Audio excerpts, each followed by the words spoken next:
Hello, I'm Dr. Loh Chai Ling. Today I want to talk to you about it's not how much you eat but what you eat that's going to help you to lose weight. The fact insulin increases the formation of fat was discovered ever since the appearance of type 1 diabetes, and women with no insulin were very skinny despite eating a lot of food and having an increased appetite. So in 1970s, physiologists worked out how insulin and other hormones affected not just how much fat you have but also the fat distribution. And a critical enzyme in this pathway is actually called the lipoprotein lipase, or LPL. So LPL is the gatekeeper of fat accumulation. What LPL does is that it will work with insulin, and insulin will increase LPL activity in the fat cells or in the muscles. So this regulation will differ from tissue to tissue. For example, when insulin goes up, then LPL activity in your fat cells will go up, prompting your fat cells to then store fat,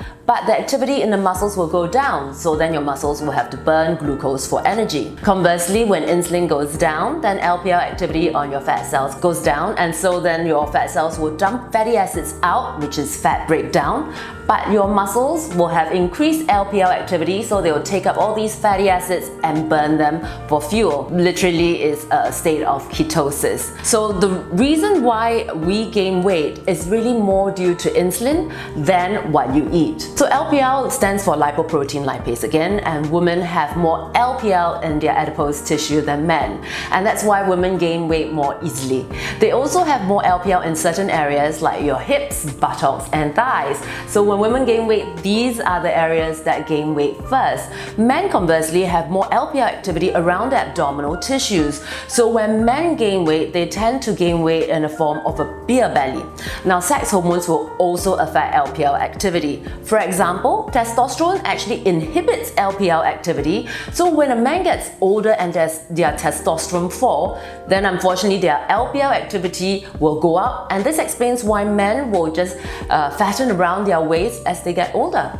Now for women, progesterone will stimulate LPL activity, estrogen will inhibit it. So as you get older and you're nearing menopause, LPL activity will go up because your estrogen goes down, and women will find that they gain weight more often around your buttocks, hips and thighs.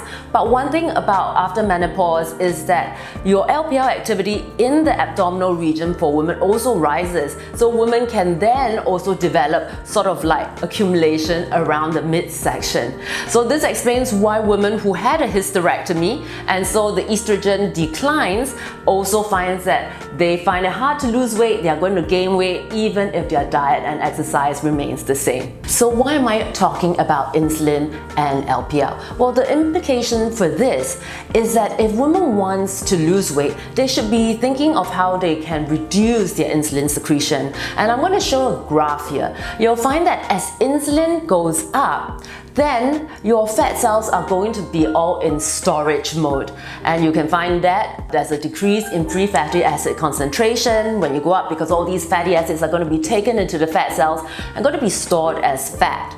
Now as insulin goes down below a certain threshold, the fat cells is going to dump fat out of the cells, and you are literally in fat breakdown, and you can see that by a rise in free fatty acid concentration. So this implication is that if you really want to lose weight and be in fat breakdown, you should be thinking of keeping your insulin below this threshold. How do you do this? There are many strategies I use for my patients. It can be a low-carb diet for you, it can be intermittent fasting, it can be time-restricted eating. I have patients that have gone for a longer fast. Well, all this can be customized to your needs and of course to your health. But the implication really is that it's not so much how much you eat but what you eat, because we know you're going to be eating sugar or even carbohydrates. Just a little bit of that is going to tip you into high insulin, and no matter what you do then, you are going to be in fat storage mode. Let me give you an example. If you wake up in the morning, you're going to be taking a bowl of muesli like shown here, and then you're going to go for your workout. You think that that's going to fuel your workout? Well, think again. The fact that you are eating such a high carbohydrate diet is going to spike your insulin, and straight away you're going to be in fat storage mode. So no matter how much you're going to be working out, you are going to be storing fat, not breaking it down. Also, the lectins found in these grains actually will bind to insulin receptors and encourage you to store fat 5 times more than insulin does. You know, you need to think again when you're taking such a high carb breakfast. The other thing you need to know is that sugar are these sticky things that stick to proteins in your bloodstream, and they are going to form AGEs, or what we call advanced glycation end products.